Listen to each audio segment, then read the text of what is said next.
Maintenant, tu comprends mieux le 10. Maintenant, tu comprends mieux le 10. Tu crois que moi, j'ai ri. Tu disais, attends. Tu disais pourquoi je riais. Je dis rien parce que ce truc-là, je l'ai analysé il y a 2 semaines. Et j'ai gardé ça dans mon truc. Là, je peux maintenant te raconter un peu la storyline que j'ai compris. Non, mais en fait, j'ai pas besoin. Ça, c'est depuis 2007, mec. J'ai pas besoin. Je n'ai pas Ah besoin. non, ah non, ah Non, non. Ah non, il faut que tu comprennes un peu un truc. non, j'ai pas besoin, bro. Non, Je suivrai seulement si Justin Bieber, il met un diss track. Sinon, j'ai pas besoin, j'ai non, besoin. en fait, ce qui me fait rire, tu vois, un peu dans le truc là, c'est que la femme qui postait l'interview justement du mec là, du Chéri là, et tout, Mhm. elle, elle a mis dans sa story quelque chose qui m'a amusé. Quelque chose qui m'a amusé, et j'ai un peu souri comme ça. Et tout. Elle disait, oh, parce que le gars disait, quand le Benny Blanco dit que chaque fois que je la vois, euh, je suis, I'm in awe with her. I always try to understand her feelings, bla bla bla bla bla bla. Et la femme la disait, oui, c'est comme ça qu'on fait quand, nanani, nanana, quand un homme est vraiment sérieux, et bla bla. Et moi, tu connais toujours mon esprit taquin, Mhm. et mon esprit taquin, et mon esprit où j'ai toujours, je ne suis pas, comme tu sais, je suis pas anti-féministe, je suis pas, comment on appelle ça, anti-femme ou anti-homme. Je suis anti-bullshit et conneries. Ouais. Que ce soit des hommes et des femmes. C'est-à-dire que quand je vois du bullshit, radar bullshit, j'ai un radar bullshit, que ce soit masculin, que ce soit féminin. Parce que je n'aime pas comment on appelle ça, la mauvaise foi sur des choses. Que ce soit un homme qui le fait, que ce soit une femme qui le fait. Je n'ai aucun, comment on appelle ça, je ne suis pas, je suis au milieu et je juge ce que je vois. C'est comme ça que le truc. Et Mhm. qu'est-ce que j'ai fait? J'ai dit, j'ai regardé la face de Benny Blanco là. J'ai resté 5 minutes. J'ai rien dit. Je suis parti, j'ai dit, allons voir qui sont les anciennes relations que Selena Gomez a eues. Et c'est ce que je suis parti faire. J'ai tapé Selena Gomez, relationship history. Donc, donc, tu ne savais pas qu'elle était avec Justin Bieber avant. Je savais qu'elle était avec Justin Bieber, mais c'est pas le fait qu'elle soit avec Justin Bieber, c'est le fait quelles étaient ses relations avant, avant même Justin Bieber. Qu'est-ce que j'ai dit? Avant que le Benny Blanco là n'arrive. Parce que tu sais, moi, je vois souvent un pattern. Il y a un pattern féminin qui me fait toujours rire quand je le vois et ça me fait rigoler. J'ai dit, bon, attends, il y avait même les dates, non? Il y avait les dates, ouais, le truc là où j'avais vu, où il y avait même les dates et tout. Donc, je suis parti Mhm. regarder. Je suis parti Mhm. regarder. Et qu'est-ce que je regardais? C'était très intéressant, un peu le pattern que tu arrivais à analyser. Elle avait qui, au début, elle a eu, quand elle était toute jeune et que elle a eu d'abord, ce qui était connu, c'était Nick Jonas. Après Nick Ouais. Jonas, elle avait Taylor Lautner et qui Taylor Lautner à son prime, Monsieur Jacob dans Twilight, je sais pas. Taylor Lautner. Attends! Le, le parcours, le salto arrière, Taylor Lautner, après elle a eu Justin Bieber, où c'est décembre 2009, avril 2014, juin 2014, octobre 2014, octobre 2017, mars 2018. C'était on, off. Après Justin Bieber, Orlando Bloom, Monsieur Pirate des Caraïbes. Orlando Bloom, 2 ans. oh, le beau gosse de Pirates. Oui! Elle a eu le boy. Elle a eu le truc. Oh, Orlando Bloom, c'est un très beau gosse, Mais mec. arrête. Hollywood a perdu quelque chose quand il a quitté l'acting. Z, je ne sais pas qui c'est, mais bon, ça va. Niall Horan, je ne sais pas, c'est le gars de One Direction là. Niall Horan, Je connais pas. Samuel K. Frost, Charlie Puth. Après Charlie Niao. Puth, Attends, Zoé. Charlie Puth? Je croyais qu'il était gay. Non, Charlie Puth. Et puis The Weeknd. Ah, The Weeknd. Andrea Levolino, je ne sais pas. Drew Target et Zayn Malik. Il y a même Zayn Malik qui a croqué. Donc, il y a deux gars de On One Direction qui ont croqué. Et wow. maintenant, le zozo de Benny Blanco. C'est-à-dire que Benny Blanco. Et Benny Blanco est ami avec Selena Gomez depuis la période de 2008, hein. C'est-à-dire que le mec, elle a friendzoné ce boy-là pendant plus de 17 ans. Elle est partie se prendre toutes les bites des fucking beaux gosses là. Elle a pris tous les bites des fucking beaux gosses. Elle a vu qu'elle ne pouvait pas contrôler ces beaux gosses là. Elle a décidé maintenant, ok, je vais partir vers le bouffon là qui me regarde depuis 2008 et tout. Je sais que tu me kiffes depuis 2008 et autres.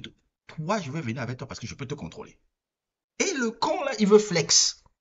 Que oui, moi je la traite mieux parce que les autres l'ont traité mal et autres et tout. Alors que tu voulais juste Mais admirer. où est le preuve que Benny Blanco l'a poursuivi depuis 2008? Parce que Benny Blanco est dans cet entourage depuis. Il y a des photos avec Justin Bieber, il y a des photos avec Nicolas Jonas, il a des photos avec tous ces gens-là depuis cette période. C'est ça que je suis parti voir.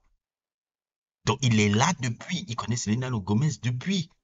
Il ne connaît pas Selena Gomez depuis 2 ans. Il la connaît. Il y a des photos de lui avec Selena Gomez en 2010, 2011.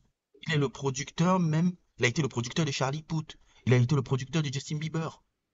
Il est là depuis. C'est pour ça que Justin Bieber l'insulte comme ça. Il dit, ah, tu es sneaky, toi. C'est pour ça qu'il a réagi. Be- Benny Blanco, son anniversaire, c'est en septembre. Ouais. Oui? Et septembre, le problème, qu'est-ce qui se passe? Ouais. Il est né en septembre, c'est sûr. Attends, je vais vérifier. Oui, je pense qu'il est né en septembre, non? Il est en septembre. Non, il est né en mars. Il est né le 8 mars. Il est né le 8 Ah, mars. Il est né le 8 mars.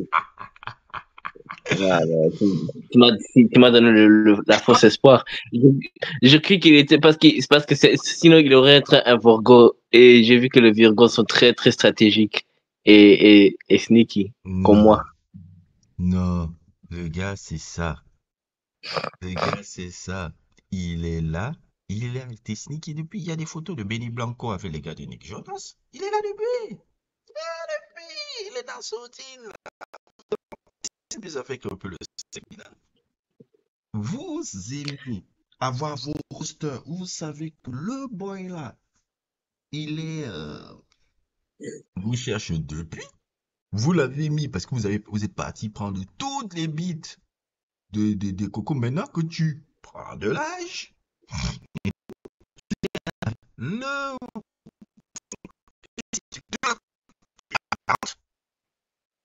et tu as dit que non, oui, je vais venir l'accepter maintenant puisque tous ces boys là m'ont fatigué. Lui, je pourrais le contrôler. C'est ça qui s'est passé. Et lui, il attendait son tour comme tous les cons là. Il attendait son tour. C'est ça qui s'est passé. Et c'est pour ça que Justin Bieber l'insulte. Et je comprends Justin Bieber parce que c'est un sneaky. Sneaky, ok. C'est ce qu'il disait. Oh, ils sont tous. C'est-à-dire que chaque fois qu'elle avait les ruptures amoureuses avec les The Weeknd, Orlando Bloom et tout ce gars-là, elle venait pleurer chez le boy là. Elle venait chaque fois Ah. pleurer chez le boy. Voilà ce qui se passait. Il y a des photos, je tape 2011, il y a des photos là. Il y a des photos avec Benny Blanco depuis. Et il y a les gars, ils ont les barrages depuis l'enculé là.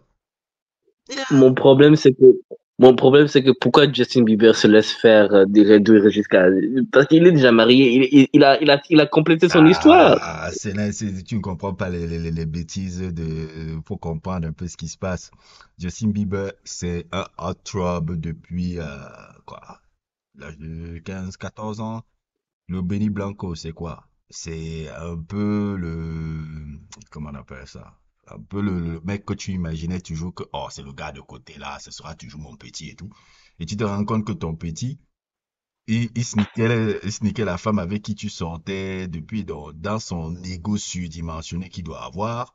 Parce que quand tu es un jeune star, qui a été toujours pouponné par les femmes depuis l'âge de 14 ans, tu as un ego surdimensionné. Tu penses que même quand une femme n'est plus avec toi, c'est toujours ton harem, ça t'appartient toujours. C'est ça qui est dans la tête d'un con comme ça. J'essaie de te faire comprendre un peu la psychologie d'un mec comme ça. Quand tu vois Sneaky et autres, tu te dis, ah, Donc, c'est ce que tu peux calculer depuis quand j'étais derrière moi. Donc, ça veut dire que même dans les autres trucs, tu calcules d'autres choses derrière moi. C'est pas seulement une histoire de femme. C'est une histoire de beaucoup de choses, en fait. La femme, c'est seulement symbolique d'un délit de pouvoir. C'est ça qui se passe, en fait. Et en fait, l'autre, quand il voit le gars, il dit, donc, tu es derrière moi. Tu calculais ma copine depuis la période là. C'est ça. C'est ça qui se passe. Même ce week-end a croqué, frère. Même ce week-end a croqué, frère. Jusqu'à il est parti même écrire une chanson même sur la zozote là. Call on my name. C'est ça. Wow. C'était pour Selena Gomez. Call on my name.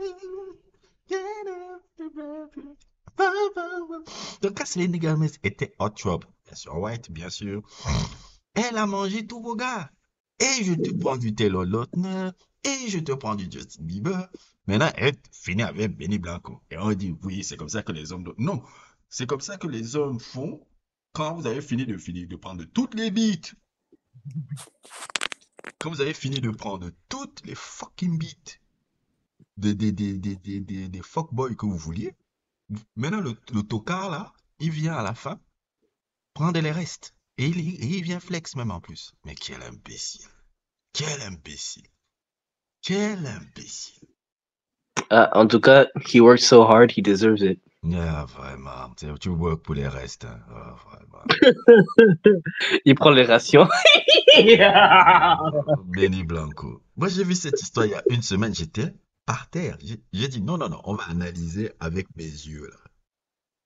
Je vais analyser avec mes yeux là, parce que la narrative qu'on est en train de raconter, oui, c'est comme ça qu'on est dans une relation, c'est fuck you.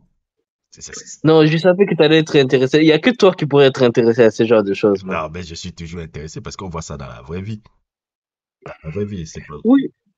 Oui, mais ça, je laissais derrière en lycée. Quand je constate ça dans la vraie, quand je constate ça dans ma vie adulte, je fouille.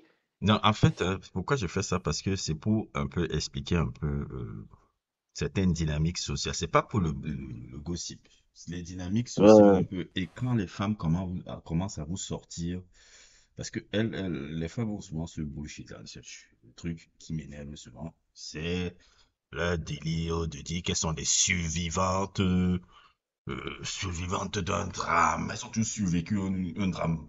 C'est ces connasses-là. Ils ont toujours survécu un drame, un truc, alors que non, tu as eu ta whole phase. Ta whole phase est terminée, tu es fatigué, tu as dit tu prends le premier bouffon. Tu prends le bouffon qui t'attendait depuis parce que tu sais que tu peux le manipuler, parce que tu peux pas manipuler ces fuckboys là. Voilà la vérité. Il y en a marre de jouer les survivantes, partir chez Jay Shady, commencer à faire de la larme à eux avec le petit bouffon là qui vient valider. Okay? I just want to validate her. Non mais qu'est-ce qui c'était ces conneries? J'ai failli vomir quand j'ai vu l'interview là. On est dans Si c'était toujours 2023, ils allaient être sur le Red Table Talk. Oh, ils allaient sur le Red Table Talk et l'autre allait expliquer les bêtises. Oh non, mais sérieux.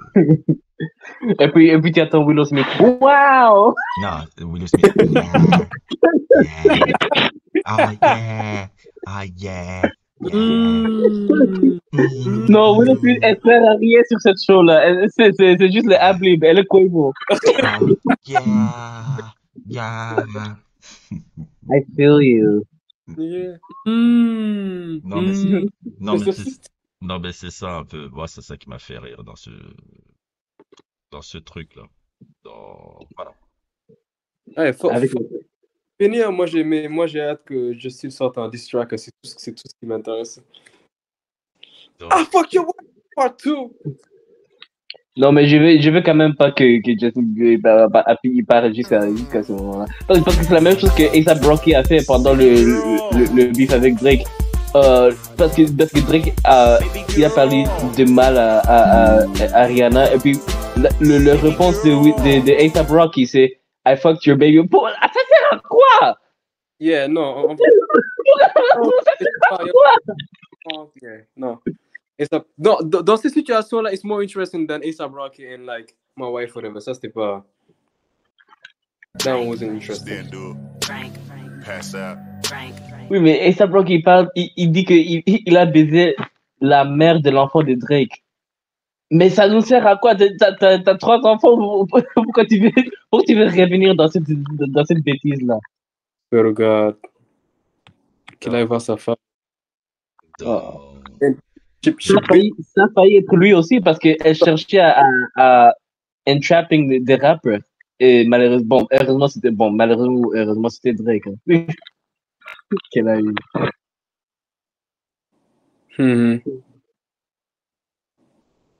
Non, c'est chaud quand même.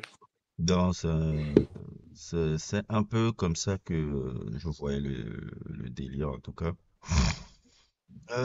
Oui, bon, l'autre, Drake, Nokia, toujours en train de chialer, toujours en train de trucs. Non, mais ça fait 5 heures et ça n'a même pas encore arrivé à 1 million de vues. Ça m'étonne, en fait.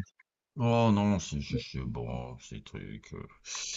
Mais c'est incroyable comment il a piqué tout le style vestimentaire de Smino. C'est abusé ça. Même jusqu'aux vêtements. C'est surtout le vêtement. En fait, je parle des vêtements, je dis le style Ah, vestimentaire. ok. C'est le style vestimentaire de Smino. C'est maintenant que je capte ça. Je dis, c'est Smino. C'est En fait, l'identité.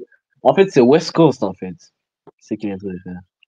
C'est l'identité vestimentaire de Smino. C'est Smino qui s'habille comme ça. C'est que je disais, je suis content que j'ai attrapé ça de mon première vue. Vers le 3 minutes 37 secondes, les filles sont en cercle et le caméra, c'est sur Drake et ça sort entre 2 filles qui sont devant lui. J'ai dit, ah, ça, c'est du Super Bowl. Et évidemment, c'était quand Kendrick, il était en train de jouer, il était en train d'enchaîner dans ce TV off. C'était ça. J'ai Et, attrapé ça vitement. car, ouais, mais pourquoi il peut pas faire un son sans passer à autre chose, frère? Non, c'est ce que Will.i.am avait dit. Il a la clé du matrice. Il peut pas, mec. Il arrive pas. Il est Non, trop parce que orgueilleux. je Il peut sais. pas. Il peut pas. Il n'arrive pas, mec. Il peut Ah, pas. Il peut pas. c'est pour ça qu'il a fait le même show avec des femmes et autres, tout comme pour reprendre un peu le truc du Super Bowl, quoi. Oui. Pas te mentir, le gars, je pense que Meet the Grants l'a vraiment plus affecté qu'on le pense. Hein. Franchement, Mec, il peut pas attendre de son oreille droite, je suis sûr. Mid Games l'a cassé la gueule. je te jure, non, pas pour de vrai. Parce que, genre, même quand je me rappelle de le truc là, qui avait leaké, là, son diss track qui avait leaké, qu'il avait sorti à l'époque, où il répondait à Meet the Grams et tout ça, mais genre, vraiment, vraiment, ça l'a affecté, le gars. Non, Laquelle C'était un, like, là, on le voyait, genre, he was rapping something on his phone, qu'il avait écrit, puis quelqu'un avait leak ça. J'ai oublié, il avait encore ses braids. Oh, le summer was over and I missed the government of the section, they're gonna bug the section, they're gonna do the section, they're gonna bug the section, they're gonna do the section, they're gonna do tout le son, they're gonna bug the section. Who put the pipe bomb in your trunk? It was an exhibit. Ah, c'est pour ça qu'il a fait un truc avec des femmes. Comment on appelle ça? Il a sorti aussi le hibou pour montrer que le hibou n'est pas dans un cage, je sais pas quoi. Bon. Yeah, for sure. Et il a pris le noir et blanc comme le noir et blanc qu'on voit dans Like Us, c'est ça un peu. Ouais, quand il a teasé le Squabble Up, c'est ça. Mhm. Parce que Kendrick, il avait le snapback avec le foulard au-dessus. Donc, c'est pas exactement ce que Drake il a fait, mais bon, tu sais, Drake, il n'a aucune idée originale. Il est Voilà, toujours c'est en ça. train de piquer des idées des gens, le refaire, le truc, c'est bidon, hein. Mais moi, Non, mais Jean-Jacques, imagine quelqu'un te casse la gueule et tu commences à lui copier. non, c'est débile, quoi. C'est débile. Mais je dis, mais c'est maintenant que je me rends compte qu'il a piqué tout le style vestimentaire. C'est maintenant que je me rends compte qu'il a piqué tout le style vestimentaire Oui, non, mais c'est évident, hein. de Smino. Kendrick, il fait son album et il y a Squabble Up. Drake, il fait son album et il y a Nokia. C'est le style vestimentaire de Smino. Disco bounce rap. I have ears and eyes, hein. On voit tout. C'est le style vestimentaire de Smino, ça. C'est tous les gros baggy, ça, c'est l'identité.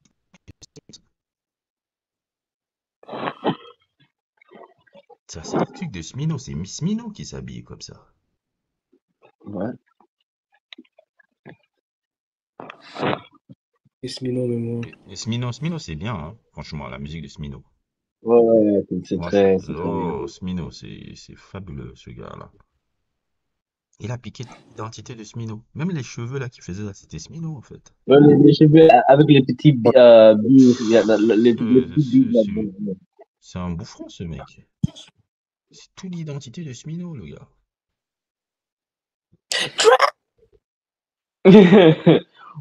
Wallah, Drake, il ne comptait pas sur le succès de Kendrick Lamar avec Good Kid, Mad City. Ça lui a pris par surprise. Il n'a pas de power, Ouais. il veut tout Honnêtement, dire. là, even better. Hein? Good Kid, merci. Chaque fois que je l'écoute, je me dis, I get it. Bon. Dans Je la pense que vie. c'est le seul album où j'ai réussi à balancer storytelling expérimental puis mainstream. Genre, c'est vraiment une belle balance, cet album.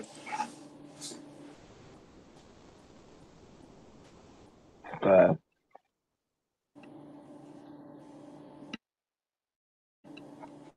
Puis, euh, moi, je dirais que Good Kid, Mad City, c'est le off the wall de G-Funk. Mhm. Jean-Jacques. Tu dis? J'ai dit que Good Kid, Mad City, je pense que c'est le off the wall de G-Funk. Off the Wall de G-Funk. Ouais. G-Funk, c'est qui? Non, G-Funk, le genre. Off the Wall, en fait, ouais. Les G-Funk, beaucoup. Moi, je trouve que c'est déjà. Parce que après Off the Wall, est-ce qu'il n'y a pas vraiment album disco? Et puis, j'attends vraiment pas de G-Funk. C'est beaucoup Parlement, hein. C'est beaucoup Parlement, hein. Hmm? C'est beaucoup le Parlement, Ouais. hein. C'est beaucoup le Parlement, beaucoup plus que Off the Wall. C'est beaucoup le Parlement. Parce que les gars qui ont, oh non, non. Quand je dis les gars de Parlement et tout, parce que quand les gens ont essayé un peu de prendre un peu le new disco là, bon, pas, je dis pas le new disco, le son un peu truc. Ah non, je confonds avec les gars de la baie. Parce que les gars de la baie, ils ont pris plus le son de Minneapolis là, le truc de Prince là. Et les gars de Prince, Hmm. genre, le Minneapolis sound de Prince là, et les variations qu'il y a eu après. Les variations, c'est un peu Jimmy Jam et Terry Lewis, qui étaient des anciens musiciens de Prince, après qui sont devenus producteurs de Janet Jackson. Et après, ils ont Hmm. essayé de créer le début de la musique New Jack, là. New Jack Swing. C'est eux un peu les fondateurs de ça. Avec, si tu veux, le mec, le gars, là, comment il s'appelle? Teddy Riley. Et les gars de la Bay Area, le son puise autour de ce son-là. Maintenant, ceux de Los Ok. Angeles, j'ai l'impression que c'est beaucoup funkadelic, Parliament, et tout. Même quand j'écoute Above the Law, qui est un peu avec le producteur Cole 107, Cole 187. Hmm. Le producteur-là, quand tu écoutes les Hmm. albums de Above the Law, je pense surtout le deuxième, après Living Like a Hustler. Sur le deuxième, là, qui a un gros titre, là, dont j'ai oublié le titre. Ouais. Moi, je parle plutôt de le sound là, des Dr. Dre avec les voice box et le. Le Worksbox, ouais, justement, le Worksbox, c'est beaucoup plus Roger Troutman. Ok. Roger Troutman s'appelle Roger. C'est pour ça qu'il l'appelle Roger Troutman dans California Love. Hmm. Tu vois la voix que tu entends là. Shake it, baby. Shake it, daddy. C'est Roger Troutman, la légende de Roger Troutman qui fait le refrain là. Celui qui est au piano là. Ouais. Dans Ouais. l'album. C'est plus Roger Troutman. C'est pour ça qu'il l'appelle Roger Troutman. Et ça même, j'ai envie de dire, même. J'ai envie de parler de California Love. Le premier California Love. Premier. Hmm. Ok. C'est sympa. La première version sympa. La première version musicale sympa. Là où il a. C'est un Mad Max ça. Mais la deuxième version rate travaillée. Parce que la deuxième version, ça a autre chose. La deuxième version, il y a un travail sur les cuivres, il y a un travail sur même beaucoup, je dis pas les saxophones, mais c'est beaucoup plus épuré. C'est-à-dire, il a strip down le piano là, pam, pam, pam, pam, pam, il strip down ça. Il le rend plus épuré. La deuxième version, c'est malade. La deuxième Ouais. version, c'est une version malade, la version de California. J'ai suivi ça il y a 7 mois, 8 mois. Je disais, merde, la deuxième version là, c'est mieux que la première. Oh non. La deuxième version de California Love là. Oh non, c'est là où j'ai commencé à comprendre un peu le génie créatif de la production de California Love. La deuxième version là, c'est ouf. C'est ouf.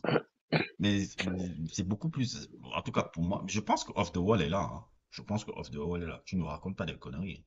Mais ce qui Oh, prédomine, c'est ça que je voulais dire, en fait, le sound classique du West Coast. Parce que après Good Kid, Mad City, c'est le hi-fi qui a commencé à percer dans le West Coast. mhm. Jusqu'à quand c'est devenu que si un son n'est pas hi-fi, c'est pas West Coast. C'est vrai, je crois que c'était pas Reason, c'était quelqu'un d'autre qui était sur le programme de Justin Hunt. Il disait qu'il déteste quand les gens disent Yeah, well, Kendrick, during the beef, it wasn't all that, but when he dropped that West Coast one, that was good. Il dit, mais tous les chansons de Kendrick, it's the West Coast songs. C'est juste que t'as entendu le hi-fi, tu pensais, oh, ok, c'est West Coast. Mais je demande à Justin Bieber là, qu'est-ce qu'il a un peu? Il est un peu bizarre ces temps-ci là. Il est marié, il n'a pas un enfant. Pourquoi il se comporte comme un fou comme ça? Ils ont un enfant. Mais pourquoi il se comporte? Je vois des trucs bizarres sur lui, des vidéos bizarres avec les yeux fatigués, des trucs. Qu'est-ce que c'est ça? Tu as même pas 30 ans, tu es déjà fucked up comme ça. Il a 30 ans, il est dans sa trentaine. Didi, tu as 30 ans et tu es déjà comme ça, là? Qu'est-ce que... Bon, tu connais, oui, je ne le suis pas prochement, mais je sais qu'il a une maladie qui lui perturbe. Ah oui, la maladie qui le paralyse, qui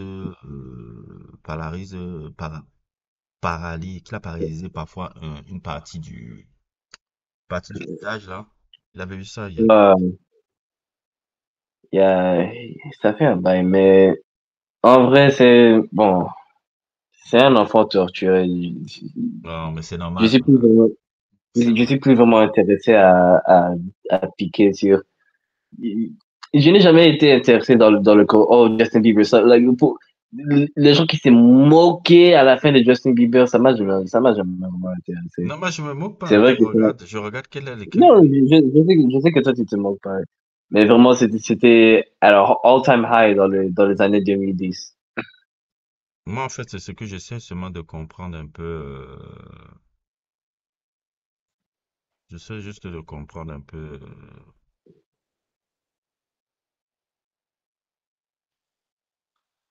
Aïcha Curry qui partage un Nokia. Oh non. Hi, c'est quel habillement que Aïcha Curry est vraiment. Et Stéphane Curry. Fais attention, frère. Fais attention. Cette femme-là, après que tu vas arrêter ta carrière, elle va te pull out un divorce.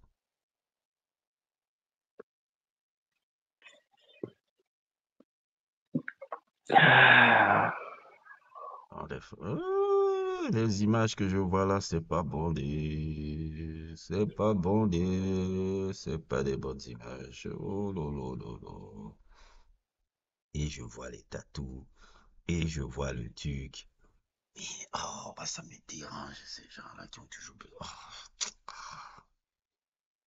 qu'est-ce que... J'ai perdu l'espoir quand j'ai vu Aisha Curry sur un talk show. Et puis, de nulle part, un homme noir musclé, torse nu, il rentre sur scène et elle fait semblant d'enlever son bague de mariage. Oh, Seigneur Dieu. Ça, c'est psychologique, hein, ce genre de conneries-là. C'est très Euh, clair. C'est psychologique, hein. C'est très psychologique, ça. en vrai, j'espère que c'est juste la spéculation et ils restent ensemble, ils restent calmes pour le reste de leur vie. C'est Mais je vois impossible. les signes, je vois les signes et je vois que c'est. Les signes sont mauvais. Tout le monde voit les signes là. Les signes sont mauvais. Je vois Stephen Curry, je vois truc. Et surtout, quand tu commences à analyser l'histoire de ces deux-là. Parce que Stephen Curry, hein, on a souvent vanté un peu ça. Vanté que oui, ce sont des amours d'enfance, bla bla bla bla bla bla bla. C'est pas vraiment ça, hein. C'est des gens qui se Hmm. connaissent depuis petit. On a encore à faire encore un truc à la Benny Blanco encore. On a encore à faire un truc à Hmm. la Benny Blanco, un truc. Parce que ça, c'est des gens qui se connaissent depuis petit. Depuis petit. Ils kiffent cette fille-là depuis l'an 40. Depuis l'an 40, depuis Hmm. qu'ils sont trucs, puisque les parents de Stephen Curry, l'ancien joueur d'El Curry, étaient amis avec les parents de la fille-là. Il la kiffe Ok. depuis petit, puisqu'ils sont dans Hmm. une, les parents de Stephen Curry, les Del Curry, la famille Curry, ils sont un peu dans une congrégation de catholiques, là. Je sais pas, catholique ou presbytérienne et autres et tout là. Donc, tu sais, c'est une communauté enfin, un peu comme les témoins de Jéhovah, un peu, si tu veux. Ah, ok. Tu vois un peu. Là, quand il a grandi un peu dans une communauté pareille. Et là, puisque lui, il a grandi un peu encore en Caroline du Nord, un peu, quelque part comme ça, puisque son père Hmm. jouait là-bas, à Charlotte et tout et tout. Donc, et la famille de Aïcha Curry vient aussi de là-bas. C'est un enfant de Caroline du Nord. Après, ils ont voyagé quand son père. Mais Aïcha Curry, elle ne sortait pas avec lui à l'époque là. Elle sortait avec plein de gars. Même quand elle est partie, même à sa, comment on appelle ça? Comment on appelle? Prom, quand elle était prom, comment on appelle, au bal de promo, là, c'était pas avec Stephen Curry qu'elle Hmm. était partie. Elle était partie avec un autre gars. Elle était partie avec un autre gars Ah. à l'époque. C'était pas, Stephen Curry n'était même pas dans son radar. Après, qu'est-ce qu'elle a essayé? Elle était partie à Hollywood. Ouais, c'est comme actrice. Tu peux la voir même apparaître dans les trucs de, comment il s'appelle le truc là? Le Miley Cyrus là. Elle a des petites apparitions là-bas. Anna Montana. Oui, elle a des apparitions dans Anna Montana. Elle essayait de percer comme actrice. Ça n'a pas marché. Elle est revenue à la maison. Et en revenant à la maison, sa mère et ses parents insistaient et dit, tu vois Stephen Curry là, il est en train de venir partir en NBA. Il te kiffe depuis. Je pense que tu devrais regarder un peu là-bas. C'est ça un peu l'histoire. Je pense que tu devrais un peu regarder là. Le gars là te kiffe, ça a l'air d'un Donc, peu cette mariage, c'était une opportunité. Hmm. En fait, Donc, c'était plus ou moins une opportunité un peu parce que les parents voulaient un peu les faire qu'ils soient ensemble. Mais seulement que Aïcha Curry ne regardait pas le gars là. Vraiment. Elle disait, ah, il est cool, mais il ne regardait pas le gars là. Maintenant, je dis pas qu'elle n'avait pas un peu d'affection pour le gars. Elle a de l'affection un peu comme de l'amitié, il est bien et autres, mais c'est pas son premier choix. hmm. Il faut comprendre souvent, les femmes quand c'est toutes les femmes mariées, toutes les femmes mariées, autres et tout. Ça, c'est une réalité qu'il faut. Les femmes ne se marient rarement avec leur premier choix. Quand tu vas gratter un Ah. peu, quand tu vas gratter un peu, il y a un gars là, dans leur roster là, qui a compté beaucoup plus que les autres là. Et c'est Hmm. rarement le mari. Mais rarement. C'est rarement le mari. Je sais pourquoi. Parce que dans ma vie, je suis beaucoup le side dude. Je suis pas le gars main, je suis le side. Donc je vois l'envers du décor. C'est pour ça que j'arrive à en parler très bien de ces conneries-là. Ok. Donc c'est pas son premier choix. Et après, les parents ont insisté. Va voir, euh, va voir le gars là, truc, il est parti à New York là. En ce moment, il doit peut-être partir à la franchise de New York parce c'était prévu qu'il parte à la franchise de New York. Après, bon, c'est les Warriors qui l'ont truc. Ça a été une aubaine même parce que c'est pas loin de là où il a vraiment grandi, puisque Golden State Warriors, c'est un peu la baie. Et c'est pas loin un peu de là où il a habité. Donc il a dit, va faire ton truc. Donc se sont mariés jeunes un peu. Et quand il s'est marié, Hmm. elle est devenue maman très tôt. À quel âge? 20 ans, 21 ans. Donc Ah. ce qui fait que quelque part, elle n'a pas eu une whole face comme elle le voulait. Elle n'a pas eu sa whole face. Elle était déjà maman. C'est pour ça que quelque part, quelques années après, elle est venue dans le Red Table Talk. Elle disait, oui, ce qui me dérange un peu. Je sais pas si vous vous souvenez de ce truc qui avait fait un polémique un peu Ouais, elle a dit, ça lui dérange quand il rentre dans une pièce et les hommes ne sont pas en train de lui donner de l'attention. J'ai dit, waouh! Le genre féminin, c'est quelque chose. Tu es marié à Stephen Curry. Tu es multimillionnaire, mais tu veux toujours ton attention, même si tu es une femme mariée. Je ne voudrais jamais être une femme dans une autre vie. Vous êtes trop catastrophique. Et tu es marié à Stephen Curry. Non. Mais c'est ce qui s'est passé. Et c'est ça que j'ai vu un peu dans leur truc là. C'était très intéressant à observer. Et là, maintenant, je vois les dernières photos là. J'ai dit, oh, Stephen Curry, elle va te pull out un divorce après que tu arrêtes ta carrière. Elle va te pull out parce que les photos suggestives qu'elle s'habille là. J'ai dit, ça, c'est quoi ça, bro? Comment elle sent comme ça? Quelle attention. Même le tatouage que je vois, elle n'avait pas ces tatouages là. Même les poses. C'est les poses raw face, ça. Ça, c'est quoi ça? Moi, je veux pas voir Aïcha Curry comme ça. On n'a pas besoin de te voir comme ça. Tu es une... Ah non. Ouais, ça m'énerve, ça. Non, moi, j'ai pas besoin de ça. Et Stephen Curry qui dit, bon, ouais, Aïcha, moi, je te kiffe. Bon, sous-entend aussi qu'ils ont une relation libre, blablabla, Bon, mais moi, j'ai dit Stephen Curry.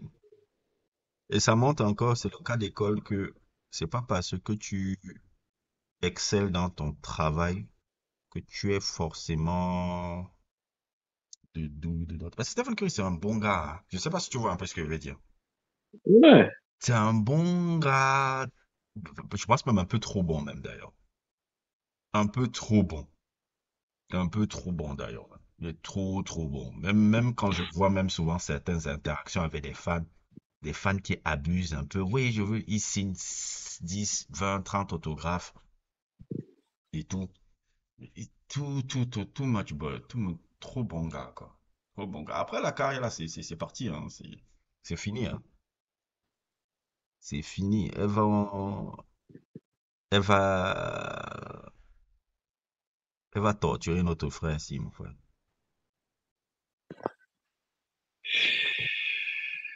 Parce que c'est pas le gars qu'elle kiffe de base.